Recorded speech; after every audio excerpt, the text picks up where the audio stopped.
This video will be the introduction to the imaging of the abdomen. So this will be part one of the abdomen set of lectures. And so looking at this initial image, you'll notice that there's a relatively odd appearance to this person's abdomen. I mean, you can clearly make out the liver, and this is, by the way, a coronal view of a CT scan. So we're going to be covering plain films today, but I wanted to start with this because I think it just shows a really interesting pattern in this individual. So these look like they have little pellets, and you'll notice the distribution of them looks like there might be a little bit left here in the ileum, but the majority of them have migrated into the ascending colon.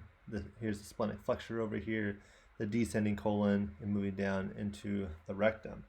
So the question is, what are these foreign bodies? Here they are removed from the patient and put out on a table to be viewed.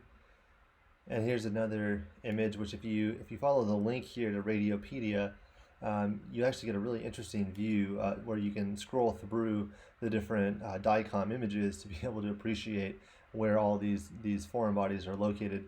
And so specifically what this is called body packing. So this is what drug traffickers oftentimes will do, where they have somebody, and about 80 to 90% of the individuals who go to the hospital for this body packing issue are male, and so they swallow large quantities of these pellets that are wrapped in foil or cellophane or something of that nature, and then they will basically eventually defecate them out once they reach their destination. At least that is assuming that they don't make them sick in the meantime, which is a relatively common occurrence.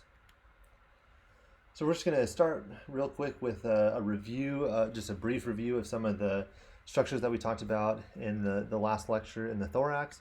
So we hopefully will all remember that this is the right brachiocephalic vein pointed out by the yellow arrow, and then the brachiocephalic trunk, or the innominate artery, the left brachiocephalic vein, which, remember, that's coursing diagonally across the patient's superior mediastinum. Then we have the left common carotid, and finally the left subclavian artery. And then you can also appreciate in the middle of the screen here, the dark void is the trachea. You can see the esophagus back here, the pectoralis major muscles on either side of the sternum here in the midline, and then pec minor located just deep to the pec major. And then finally these hyperintensities back here represent the scapulae. So we're going to review the anatomy of the abdomen before we start looking at scans, because you really want to make sure you have a really clear understanding of where especially the major viscera are located. And you want to be thinking about the fact that when we look at an x-ray of the abdomen, that you're looking at multiple layers through the abdomen, and so these structures are sort of laying on top of each other. So to some degree you have to look through the various structures to be able to see others, especially those on the posterior abdominal wall. But just kind of keep in mind that you're looking at this in layers. And so in some scans you can see some structures really well, and you'll be able to see others in other scans. It just depends on the patient, the positioning, the amount of gas, or the type of contrast agent perhaps that the patient has been administered. So when we look at the abdomen, it's good to break up the abdominal cavity into 4 quadrants. So remember, you have the right upper, left upper, right lower, and left lower quadrants. And so in the right upper quadrant we have the majority of the liver, so you can see that quite well right there. Remember, the dome and diaphragm is going to be sitting right over the top of that, so you want to remember that you should be able to see a slight margin between the two, but usually there's not a very significant margin there unless there is a fair amount of free air located in the abdominal cavity. And so we'll look at some examples of that later on. Remember too that the rib cage, you'll see that coming down this way, overlying the liver, so you'll see the anterior ribs coursing across the anterior surface of the liver. And you should also be able to make out some of the liver or the lung lines from the pulmonary vasculature through the liver in the right upper quadrant as well. Then you have the hepatic flexure of the large intestine, so you'll be able to see a small amount of the ascending colon and about half of the transverse colon cutting across about the midpoint of the right upper quadrant. And then you should also be able to appreciate parts of the small intestine. So you might be able to see part of the stomach, the pyloric part of the stomach, that is. You should be able to see the pyloric, or the first part of the first through fourth parts of the duodenum, forming sort of a C shape around this region here. And then again, the other loops of small intestine will be visible there as well, whether that be jejunum or ileum is sometimes hard to determine without contrast agents. In the left upper quadrant, obviously that's going to be where we'll have the stomach. So usually you'll be able to see the junction between depending on the level of the scan, but you can, if it's high enough, you'll be able to see the junction between the esophagus and the stomach. So the gastroesophageal junction or the GE junction. Even the Z line can be visible there as well, where you have a change in the mucosa between the esophagus and the stomach. You'll want to make sure that you appreciate the different parts of the stomach, so the fundus, the body, the greater curvature, lesser curvature, pyloric antrum, pyloric canal, and the pyloric sphincter should all be easily observable in a contrast study. In the left upper quadrant, you'll also be able to appreciate about half of the left of the transverse colon, and then the left or splenic flexure of the large intestine, and then part of the descending colon should be visible there as well. Again, loops of small intestine, usually jejunum, that you'll see in the left upper quadrant.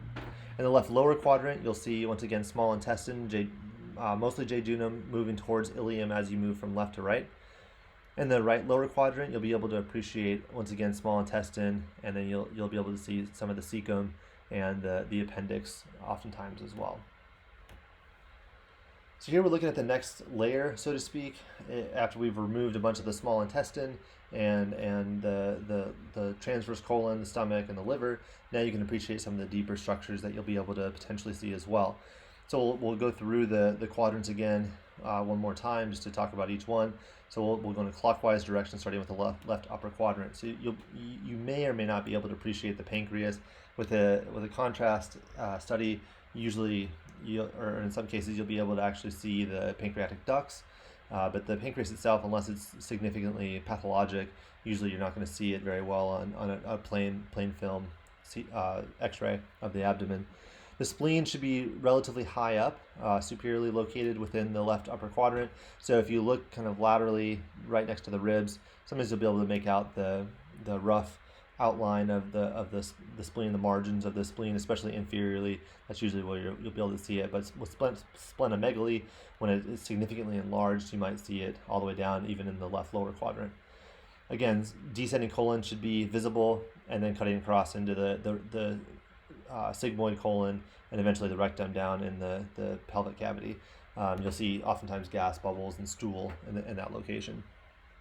In the right lower quadrant, again, the appendix should be visible right here. You'll be able to see the ileocecal junction, so use the end of the cecum, and then, into the ileum as it's moving into the cecum, and then you'll see the ascending colon rising up through the right lower quadrant into the right upper quadrant, where you'll be able to also appreciate the gross majority of the duodenum, the head of the pancreas, and then also the gallbladder and the common bile duct that you can see right there.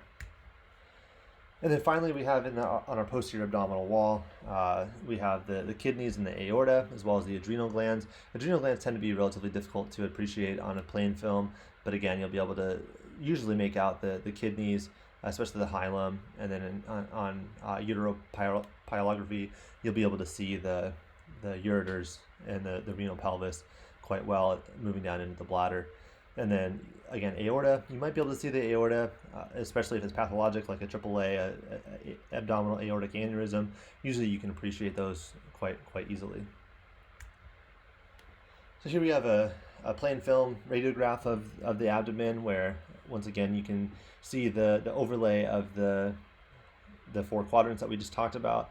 So keep in mind that the umbilicus or umbilicus, the belly button, is located at approximately the L3, L4 spinal level, and from there, that's where you're going to break up the body into quadrants. So again, you draw a midline, mid-sagittal line, and then a transverse line through the umbilicus, and that's where you get your four quadrants. So always make sure you can identify L3 and L4 on these images. So again, you can clearly see this is L5 sitting on top of the sacrum. So this is the sacroiliac joint right here, so the SI joint. And again, you can see it over here as well, though it is clearly better visible on the right side of this patient. And then up here, you can continue counting up. So again, this is L3, L2, L1. So you can see the transverse processes on these quite well. So you always want to look at the spines, make sure that it's straight, look for evidence of scoliosis, other significant issues, osteophytes, and other pathologies that might affect the bones. And then up here, you can clearly see the T12 vertebra with the diagonally directed ribs 12 and 11. And then here's rib 10 as well. So usually you can see all those on a good abdominal radiograph. However, if it's taken a little bit lower, where maybe part of the pelvis is going to be more in view, then you might not be able to well appreciate these upper parts of this image. And so just to show you a complete anatomy view of this, so the green vertebra is T3, T4 is pointed out. So again, you can see the level of the umbilicus or umbilicus right there at the T3, T4 level. So that gives you a good shot of the quadrants that we just talked about. And again, I would strongly recommend that you go into complete anatomy and just review the bony structures. Would be one good thing to do. And then I would also look at a view like this where you have the abdominal viscera turned on and the bones and the diaphragm, and take a look at some of the levels. Make sure that you're comfortable with the organ systems that you're looking at. So again, you can see the jejunum approximately where it should be located, the ilium approximately where it should be located, and then cecum, large ascending colon, transverse, descending. And again, I think it just is a really good way to review through these things. You can see obviously the stomach, the pyloric canal, and obviously then the pyloric sphincter is going to be located right about that region, and then you can follow through the duodenum, gallbladder, liver, etc. So again, just a good thing I think to go back through and just remind yourself of that anatomy. I would strongly recommend doing that. Now, one thing when reading a abdominal scan, just like with a thoracic scan, you don't want to just stare at the middle of it and try to see what you can find from there. Because as pointed out by the numbers in the corner, if you look at the X and you just stare at that X in the middle of the scan, you'll notice that it's relatively difficult to see each of the four numbers in the four corners. And so you really want to read the film similar to how you'd read a book, or where you're scanning back and forth. So what I would do is make kind of a snaking pattern. So start out here by the 1 and just kind of start snaking yourself across the scan. And you want to be looking at the various structures. So you're looking at bones, you're looking for masses, you're looking for gas, you're looking for stones, all these various things as you're scanning across like so, to make sure that you don't miss anything. And then from there, obviously you can take a step back and maybe things caught your eye and you want to take a closer look at it a little bit later. You can certainly do that, but it's good just to start out by doing that scan so that you have a good sense of what you might be looking at. And so in this case, you can see if you look closely way down here in the pelvis, here's a ureteric stone. So it's a stone that's caught in the left ureter of this individual.